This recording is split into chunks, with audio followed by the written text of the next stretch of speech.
the world-class EA blueprint. One of the biggest questions I often get is, what is an EA, an executive assistant? How do they differ from a PA, a personal assistant? And when would you use a VA, a virtual assistant? In this podcast, I'm going to take you through the world-class EA blueprint to share with you what a world-class EA is, what they do for you, how you use them effectively, and where you will find them. If you do not currently have an EA in your business, it is the one missing piece of the puzzle to take you to the next level. So what is an EA? Who do you need? And what do they actually do? I'll often get asked, because I rave about executive assistants and say you must have an EA in your business and a PA and VAs.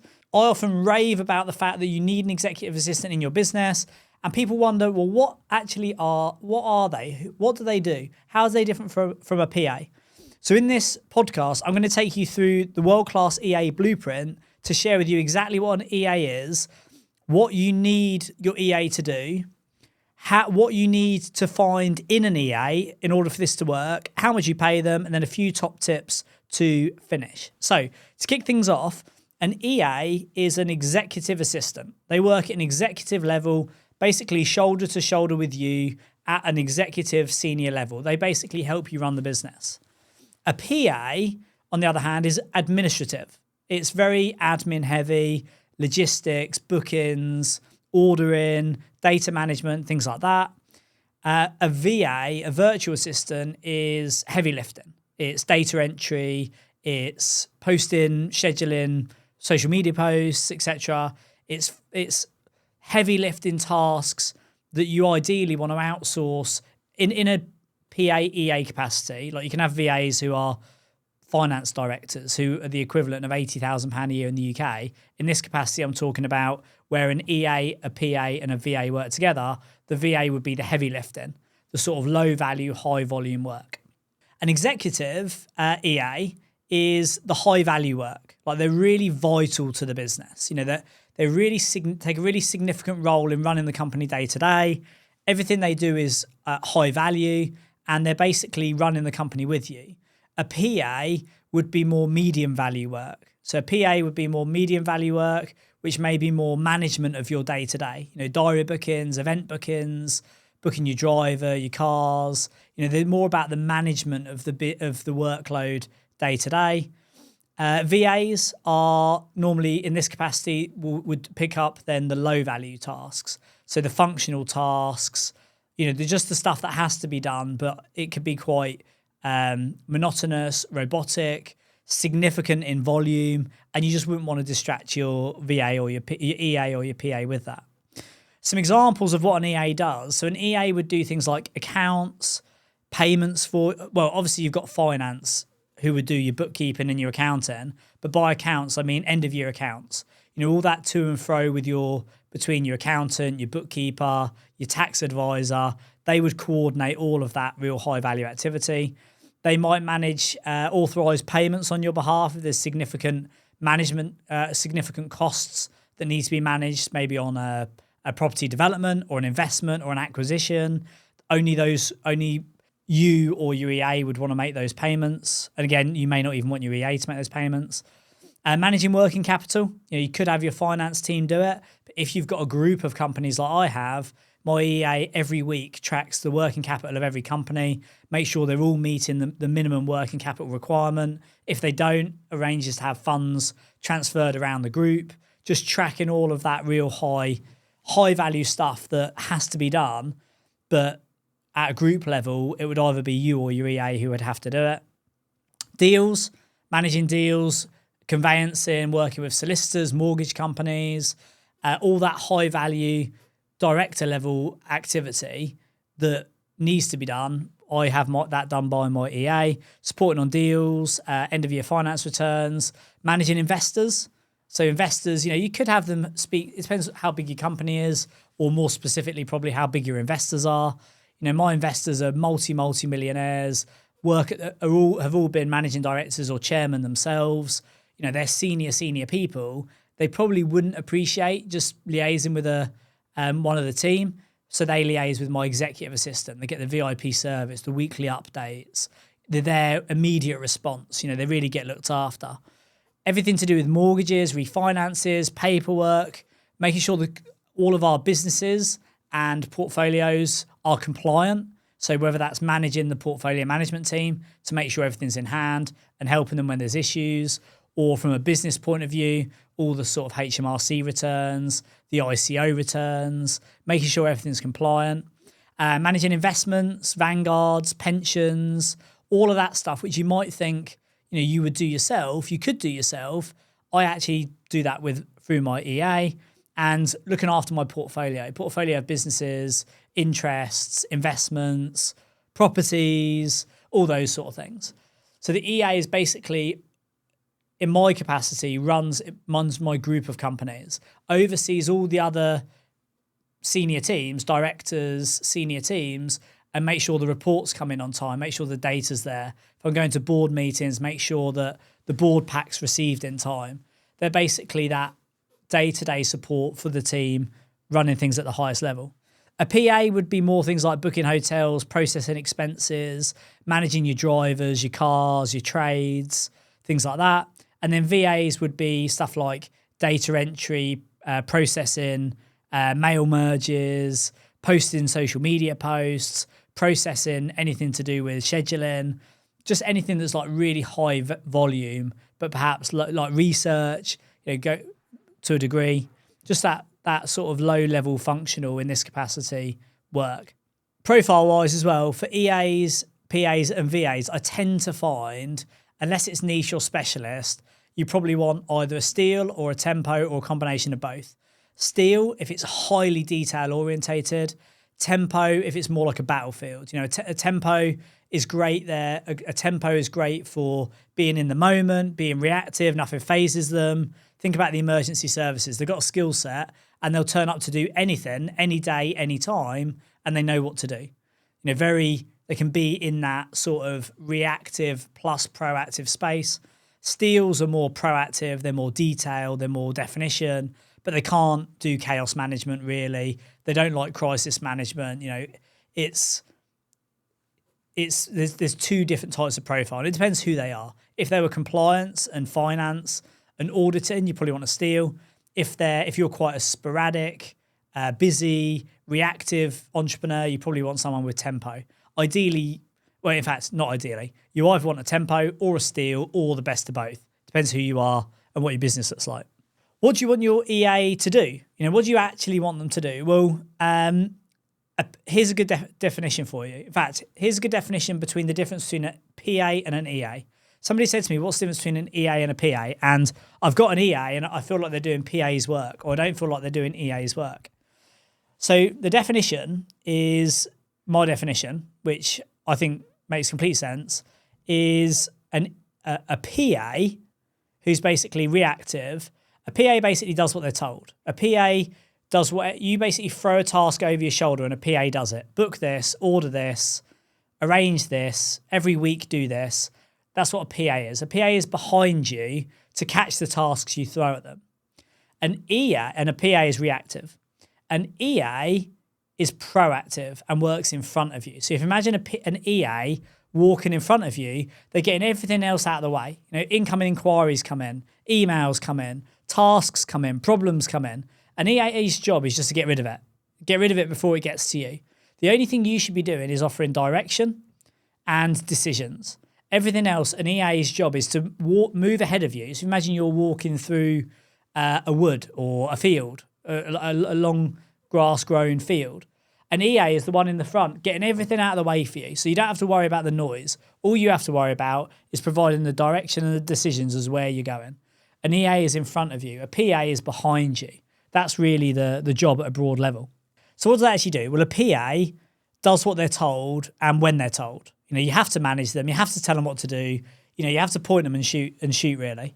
Whereas an EA does what you need them to do without even asking or without even being asked. So an EA is basically, they know what you're trying to achieve. A PA is task focused. You say, can you send this email? Can you email the solicitors to ask them when the completion date is for this site? A PA would send an email asking when the completion is for the site. An EA is outcome focused. So a PA does what you tell them, send the email.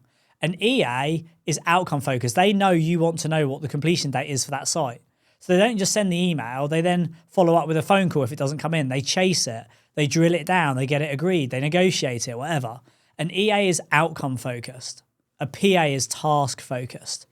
And they'll often do it without even being asked. You know, stuff will come in and out of my business and I never even see it because my EA is there to deal with it on my behalf, you know, because she's educated, empowered, experienced enough to operate at that level. An EA is like a right-hand man or woman. You know, you really couldn't do what you do. Now, nobody's irreplaceable. I'm not irreplaceable. My PAs and EAs and team members aren't irreplaceable, but we're all great at what we do. And a right-hand man or woman, you can't live without. And what I mean by that is they do so much for you on a daily basis, running the show to enable you to do whatever it is you want to do. You couldn't actually do what you want to do without having them. They really are a right-hand man or woman. They're a gatekeeper, so their job is to stop your phone from ringing. The only two people who report to me are managing directors and my executive assistant. That's literally it. On a day-to-day basis, they're the only people I speak to because they are my gatekeepers. They're running the show, and I'm just there to give them direction and decisions when they need it. An EA is an emergency contact or access. So I have a work phone, which I only tend to go on once a day now. I'll go on there, respond to messages, and then come out on my WhatsApp. But it's turned off. I haven't turned it on for maybe 3 months. I just don't turn it on. I use WhatsApp web on my laptop. But if there's an emergency, anyone can get hold of my team or my assistant. And in the case of an emergency, they will then get hold of me. They'll message me on my private phone. Whether it's a normal working week or I'm on holiday, they are my emergency contact and access. Only they have access to me. And if it's an emergency, they can get me. They make decisions on your behalf. You know, they know what you want. They know what you need. They will make decisions on your behalf. As I said before, they work in front of you, not behind you. They're proactive. They're outcome focused. They're focused on getting the job done, not just managing tasks. In my position, they do my high security stuff. So anything that's to do with my portfolio or my deals or my finance or mortgage forms, ID, even family in some scenario. It's only really my EA who has access to all of that personal information. You wouldn't want your team having copies of your bank statement. You might not even want your EA doing it. Personal preference, when I have the right EA, I've only ever had 2 world-class EAs and I developed that relationship over a period of years with them. You might not get to that position or be fortunate enough to find someone that gives you that opportunity. Managing you and your calendar, and I don't necessarily mean booking because a lot of that could be PA. I mean looking like 3 months and 3 weeks ahead and being like, right, we need to move this to there. We need to, et cetera, et cetera. Sounds quite PA-like, but I actually mean there is an EA level to that. It's actually managing your time and your life, really. Managing your business and your team day to day. Now, this is definitely not PA. This is EA work. And it's basically the routine and repeat tasks. So it could be your board pack when that comes out, making sure it comes out and it's fully populated and it's all in place. Managing your director's dashboard to make sure it comes out on time and it's fully populated. To hold your team accountable or your third parties accountable to agendas that are due and et cetera, et cetera. All that routine and repeat stuff that has to be done, somebody needs to hold them accountable. And that would be, in my experience, an EA's role. And then finally, recruiting key team members and or recruitment sign-off. So I haven't signed off on a team member or an employee for a long time. In some businesses, years. In my sort of group structure, I can't remember the last interview I sat in on. But my EA will always do it. Either they'll handle the recruitment if it's a role we're recruiting for, or they will sign off a senior team member's recruit. So most recently, we recruited two new property managers to go under our portfolio manager, who then manage my agents who run my portfolios. And my EA signed off the recruit, did the final interview, rubber stamped it. I don't need to do that. They'll do that on my behalf. What do they need to have? Well, they need to have experience. Like, you can't train experience. You can only pay for it. They need to have been an experienced PA, EA at a senior level before. Second is profile. They need to either be a steel or a tempo or mix of both. Third is you need to have a progressive relationship, I would say, because there's 2 things you need. One is communication. you'll get to a point where you understand how to communicate with each other. And with an entrepreneur and an assistant, that can often be difficult.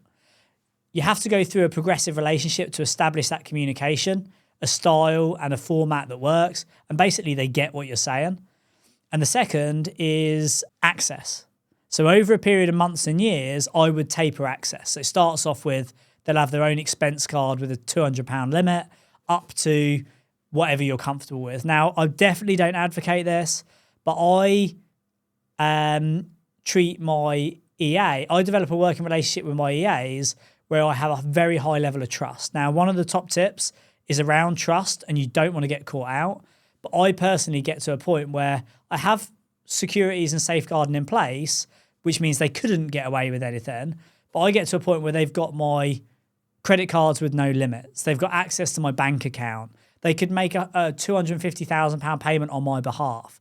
Now, that is high risk. You wouldn't want to do that on day one. But when you've worked with someone for several years and you start to understand who they are, you should never, in business, they say, you don't need to worry about trust because you shouldn't have it.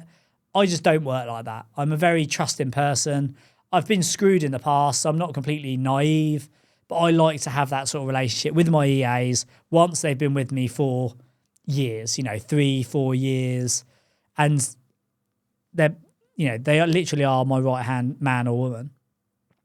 You need a professional, not a band of brothers or a dream team member, a professional person who there's no fluff, there's no faff, there's no emotional messing around. We're here to get a job done. Let's do it. I won't waste your time. You don't waste mine. They're just professional. They're straight talkers. They're honest. They're dependable. They're trustworthy. They're credible. They have very high standards.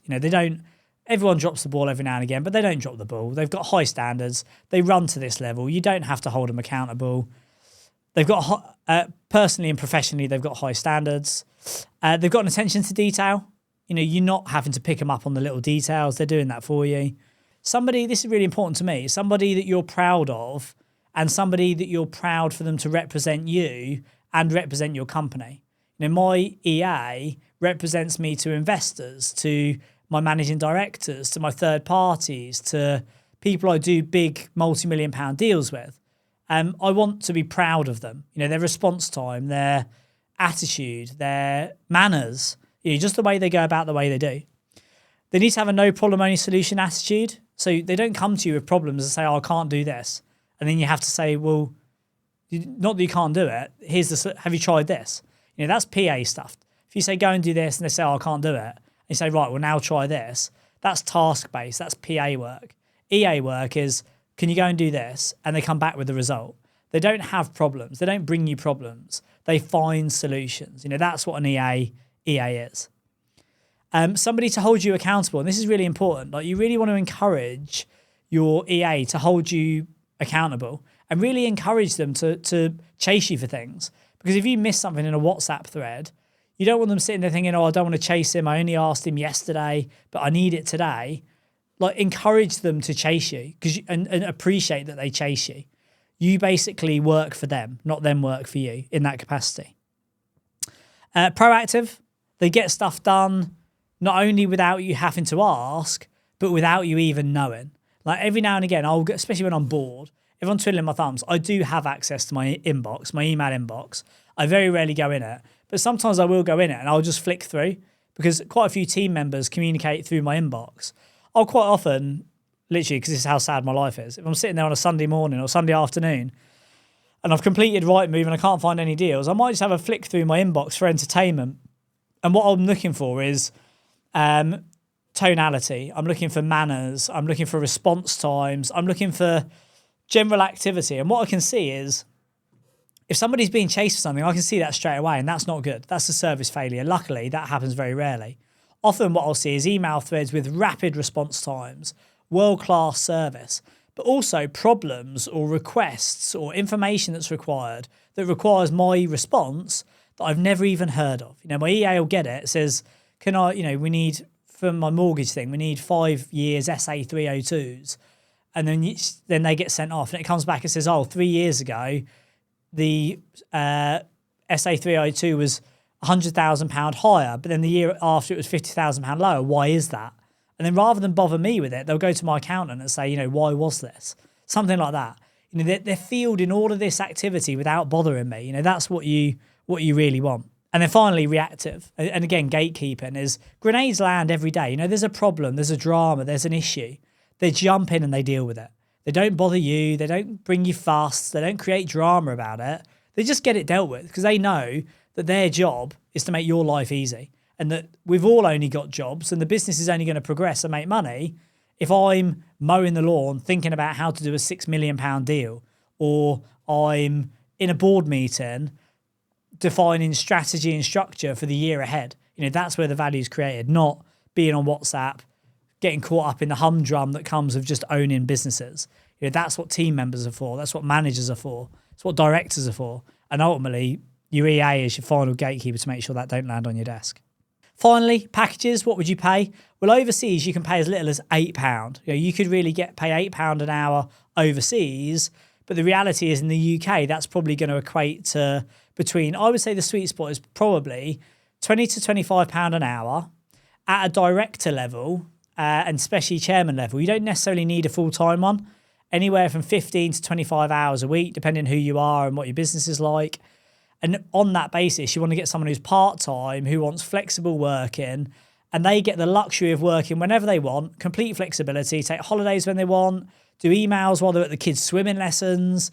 If you can create that environment where it's huge flexibility, huge autonomy, a package for a world-class person will be somewhere between £20 and £25 an hour, and you will get a huge arbitrage because that package and opportunity and freedom and flexibility is very, very hard to come by, like almost unheard of. And if they can also earn £20 to £25 an hour while they're doing it, it's an absolute no-brainer. My strategy is to pay that rate, which I would say is like, unless you want somebody to actually be a director level, where you might even then pay £30, £40, £50 an hour, but you're really looking at ops directors, business development directors, and they're not really EAs, they're really sort of directors. Top whack, £20, £25 an hour, but then what I do is pay as many bonuses as possible. Any opportunity I can to pay a bonus, I'll pay a bonus. So through the year, I'll have key tasks that need to be completed that make me money or make my life really simple. And when I make X amount, I put a bonus on it. So through the year, there's endless bonuses coming in as well, just to make it an absolute no-brainer and it very, very lucrative for the EAs. And then finally, a few top tips. Like one is you've got to kiss frogs. I told you I only had 2 world-class EAs, but I've trialed loads. They're very hard to come by. When you find one, grab them with both hands and look after them well. Second is slow and steady. So slow and steady wins the race. Get to know each other, get to work together, build that trust, experience, communication up, build the responsibility up, the access up, the security up, build that up as you go. The third is to invest in them. Like really invest in making sure they understand what you want, making sure that you've got clear expectations, making sure that when they drop the ball or they're off the mark, you actually give them feedback, because we all need to hold that mirror up, even high performers. Make sure you're investing in making them the best they can be.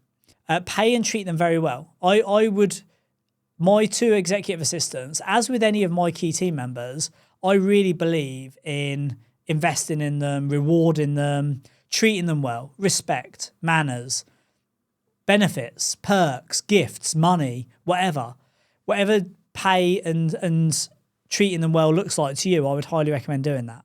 The penultimate one is trust but verify. I alluded to this earlier.